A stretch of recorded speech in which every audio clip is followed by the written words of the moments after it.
Hello मंडळी, सुरुवात करूया एका नव्या प्लॅन स्टोरीची आणि तो आहे खाऊचं पान। याला पानवेल सुद्धा म्हटलं जातं। तर सदाहरित वेलवर्गीय हे प्लांट आहे। तर आज आपण या प्लांटला बनवायचं कसं प्रामुख्याने ते पाहणार आहोत। याच्या कटिंग पासून तसेच याचं मातीचं मिश्रण साधारण कसं असलं पाहिजे ते मी या व्हिडिओमध्ये डिटेल कव्हर केलं आहे। तर याच्या स्टेम कटिंग पासून म्हणजेच फांदीपासून याला बनवणं खूप सोपं आहे। थोडी आपण याची काळजी घ्यावी लागते, तेव्हाच आपण त्याचं रोप जे आहे ते सक्सेसफुली बनवू शकतो। तर साधारण कटिंग पासून याला डेव्हलप करणं खूप इझी आहे। पाहूयात याचं रोप कसं बनवायचं ते। तर खाऊचं पानाचं रोप बनवण्यासाठी आपल्याला स्टेम कटिंग लागणार आहेत। तर आपल्याकडे मदर प्लांट असेल तर तुम्ही त्याच्या घेऊ शकता, नाहीतर तुम्हाला जिथे भेटतील तिथून त्या घ्या। तर आपल्याला हेल्दी अशा स्टेम कटिंग त्या लागतात रोप बनवण्यासाठी। नोड जो असतो वेलवर्गीय झाडांचा तो महत्त्वाचा असतो, तिथूनच त्याच्या मुळांची डेव्हलपमेंट होत असते, रूटची डेव्हलपमेंट होत असते। त्यामुळे नोड जो असतो त्या नोडच्या खालतून त्याला तिरकासा कट द्यायचा आहे आणि आपण अशा त्या कटिंग व्यवस्थित बनवून घ्यायच्या आहेत। कट व्यवस्थित करणं महत्त्वाचं असतं कटिंग्स बनवताना, तेव्हाच त्या डेव्हलप होतात।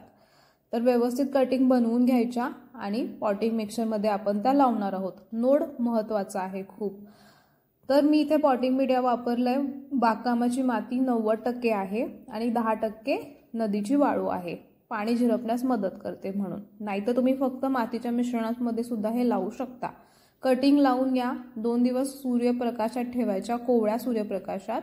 नंतर तुम्ही याला 2 ते 3 तासांचं हलकं ऊन मिळेल अशा ठिकाणी ठेवायच्या आहेत। तसेच कटिंगचं मॉइश्चर जे आहे ते सुद्धा मेंटेन करायचं, योग्य प्रमाणात तुम्ही त्याला पाणीही देत जा। कटिंग महिन्याभरातच अशा छान त्या डेव्हलप होतात। उत्तम असे त्याचे रूट डेव्हलप झाले आहेत, पानांची ग्रोथ तुम्ही पाहू शकता।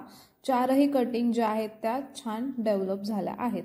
तर या कंडिशनमध्ये तुम्ही त्याला रिपोर्ट करू शकता। तर हळूवारपणे त्या कुंडीतून ते काढून घ्यायचं आहे।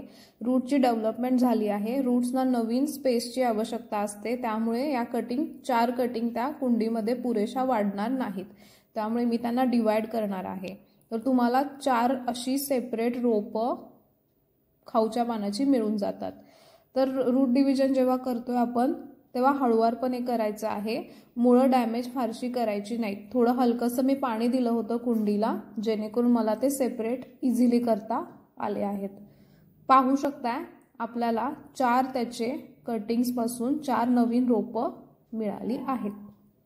सूर्यप्रकाश आणि थोडं पाण्याची जर काळजी घ्याल तर तुम्ही सक्सेसफुली कटिंग्स ग्रो करू शकता। तसेच एखादी कटिंग जर कुंडीमध्ये लावायची असेल तर त्याचा पॉटिंग मीडिया मी डिस्कस करणारच आहे पुढे व्हिडिओमध्ये। तर तुम्ही कुंडीमध्ये सुद्धा एखादं ह्याचं कटिंग लावू शकता। जमिनीमध्ये तुम्ही एखाद्या मोठ्या झाडाचा सपोर्ट देऊन खाऊच्या पानाचं रोप लावू शकता, त्याला छान सपोर्ट मिळतो। तसेच तुम्ही नर्सरी बॅगमध्ये एखाद्याला गिफ्ट देण्यासाठी सुद्धा हे प्लांट बनवू शकता। स्वतःचं प्लांट बनवणं याचा आनंद वेगळाच आहे। तुम्हाला हे प्लांट नर्सरीमध्ये 100 and 150 रुपीजला मिळेल। तर पानवेलसाठी मातीचं मिश्रण साधारण कसं असलं पाहिजे जेणेकरून प्लांट त्यात छान डेव्हलप होईल आणि दीर्घकाळ आपल्याकडे राहील। तर पॉटिंग मीडियम पाहून घेऊया। तर आपण बागकामाची माती वापरणार आहोत। गांडूळ खत आहे हे ऑर्गॅनिक, तसेच कोकोपीट आहे आणि थोडीशी वाळू वापरणार आहोत। तर या मातीच्या मिश्रणामध्ये हे प्लांट उत्तम ग्रो करतं। साधारण 50% बागकामाची माती, 30% खत आणि बाकीचे घटक 10% घ्यायचे आहेत।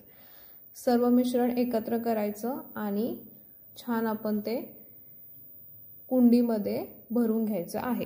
प्लांटची साईज बघायची आहे, रूटची डेव्हलपमेंट बघायची आणि मग आपण त्याच्यासाठीची कुंडी डिसाईड करायची आहे। व्यवस्थित मोठ्या कुंडीमध्येच ते प्लांट लावायचं, रूटची डेव्हलपमेंट छान होण्यासाठी। प्लांट जे आहे ते लावून घ्यायचं आहे। कुंडीमध्ये प्लांट लावत असू तर आपण त्याला मॉस्टिकचा सपोर्ट द्यायचा आहे। ते प्लांट छान दिसतं सुद्धा, त्याला एक एस्थेटिक लुक येतो, तसेच प्लांट ग्रो सुद्धा छान होतं। यूपिनचा सपोर्ट द्यायचा आहे स्टेबल राहण्यासाठी वेल त्या मॉस्टिकवरती, आणि प्लांट खूप ते छान ग्रो होतं आणि खूप सुंदर ते दिसतं सुद्धा। तर आपण अशा प्रकारे कुंडीमध्ये पानवेलीचं रोप लावू शकतो। तसेच तुम्ही जमिनीमध्ये सुद्धा हा वेल लावू शकता। एखाद्या मोठ्या झाडाच्या बुंद्यामध्ये तुम्ही हे झाड लावू शकता। झाडाच्या बुंद्यात लावण्याचं कारण म्हणजे आपण त्या झाडांवरती हा वेल चढवू शकतो। तर मी आंब्याच्या झाडाच्या बुंद्यात हा लावते आहे, त्याला सपोर्ट मिळेल आंब्याच्या झाडाचा। तर थोडं कंपोस्ट घालून आपण हे प्लांट त्याच्या बुंद्यात लावू शकतो। जमिनीमध्ये सुद्धा हे प्लांट खूप छान येतो, वेल हा उत्तम पसरतो, पानांची साईज जी आहे ती सुद्धा तुम्हाला मोठी पाहायला मिळेल। तर तुम्हाला जिथे लावायचं आहे झाड, कुंडीमध्ये लावायचं असेल तर योग्य प्रकारचं पॉटिंग मिक्सचर लावून तुम्ही लावू शकता। तसेच हे झाड जमिनीमध्ये सुद्धा उत्तम ग्रो करतच। तर पानवेल किंवा खाऊचं पान जे आहे त्याचं संगोपन करणं खूप सोपं आहे। तर हा एक इडिएबल प्लांट असल्यामुळे म्हणजे आपण याची पानं खाऊ शकतो। त्यासाठी आपण याच्यासाठी जेव्हा खत वापरतोय तर ते ऑर्गॅनिक असावं। तुम्ही याच्यासाठी शेणखत किंवा गांडूळ खत वापरू शकता, ते उत्तम काम करतं। महिन्यातून एकदा मुठभर शेणखत किंवा गांडूळ खत तुम्ही या प्लांटला देऊ शकता। तसेच हलका सूर्यप्रकाश म्हणजे झरोक्यातलं ऊन पुरेसं आहे। 3 ते 4 तासांचं झरोक्यातलं ऊन या प्लांटसाठी फायदेशीर ठरतं। तसेच मातीचा जो ओलावा आहे तोही टिकवता आला पाहिजे, मॉइश्चर जे आहे ते टिकवायचं आहे। पूर्णपणे माती कोरडी पडू द्यायची नाही। आठवड्यातून 2 ते 3 वेळा तुम्ही प्लांटला पाणी देऊ शकता। तसेच सपोर्ट देत जा, मॉस्टिक किंवा बांबू स्टिकचा, प्लांट उत्तम ग्रो करतो। तर आपण पानवेलीला किंवा खाऊचं पान कटिंगपासून सहज डेव्हलप करू शकतो आणि याचं संगोपन करणं सुद्धा इझी आहे। योग्य मातीचं मिश्रण बनवून प्लांट डेव्हलप करण्याचा नक्की प्रयत्न करा। Happy gardening.